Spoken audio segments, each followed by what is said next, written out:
am Matt Alexander. I'm the Director of Logistics, and I've been with Hardhead Veterans for about 6 months. So last year, I owned a construction company with a friend of mine, and we decided to shut things down. And I was kind of looking around to see what the next step might be, and I just found it on Facebook. I didn't think it was real at first, because the last place anybody would expect a ballistic helmet company to be would be Sweetwater, Texas, and so it turned out to be something pretty cool. The company culture is really cool. It's veteran-owned, veteran-operated. All of the guys here at the plant were all vets.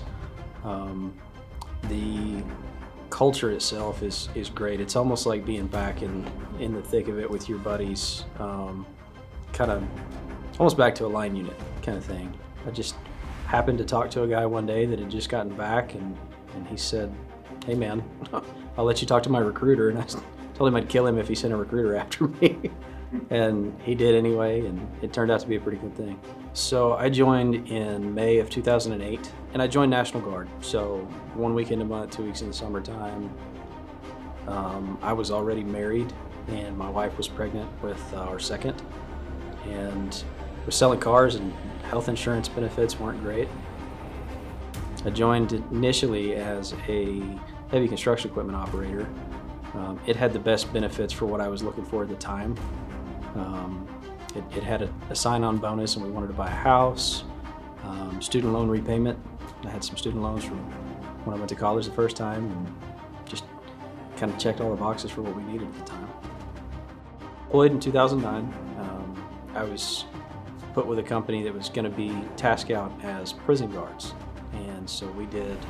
When the National Guard deploys, you spend a lot of time in retrain mode, where you don't typically deploy as what you signed up for. It's needs of the Army, needs-based, whatever's needed at the time. So we went to Fort Bliss for about 3 months and retrained to be prison guards, and we did that for about a month and a half, 2 months, the first part of our deployment, and then our task changed again to PSD and route security stuff. So my deployment was, I was luckier than most. We didn't lose anybody that we took over there. We had quite a bit of indirect fire.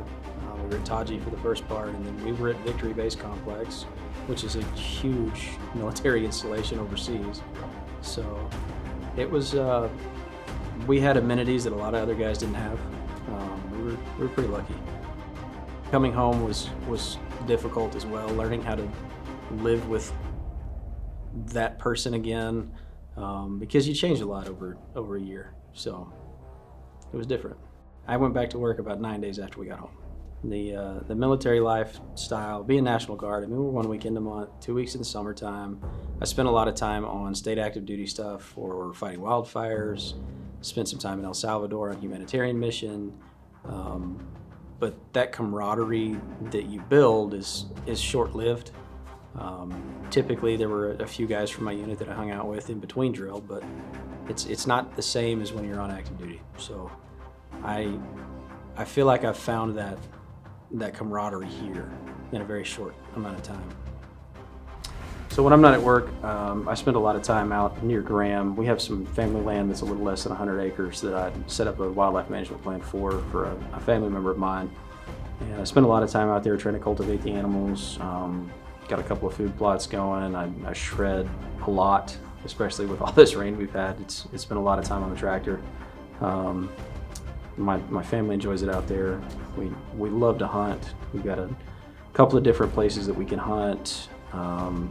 I typically will shoot a couple of deer every year, one trophy, and then just to kind of save the herd, I'll take out a couple of doe, just whatever's needed.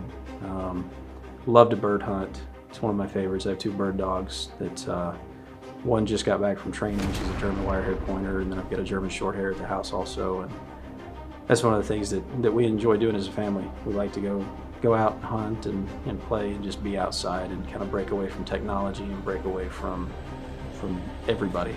So as a logistics director, I am basically in charge of getting the stuff here and getting it out to the customer. That is my #1 priority. Taking care of customer service related issues, working with our customer service team, and really anything that the customer needs. Customer comes first, and that's one of our big values here.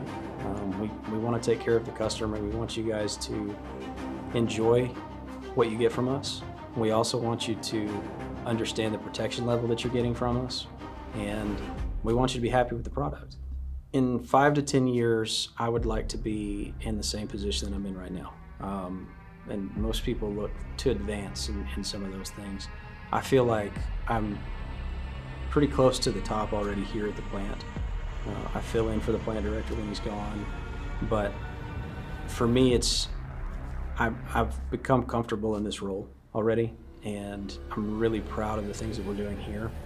And it's been a lot of fun to kind of learn a new job, learn a new aspect of this type of business. So I would like to still be here, period. Would be a win for me. I really, really like this company.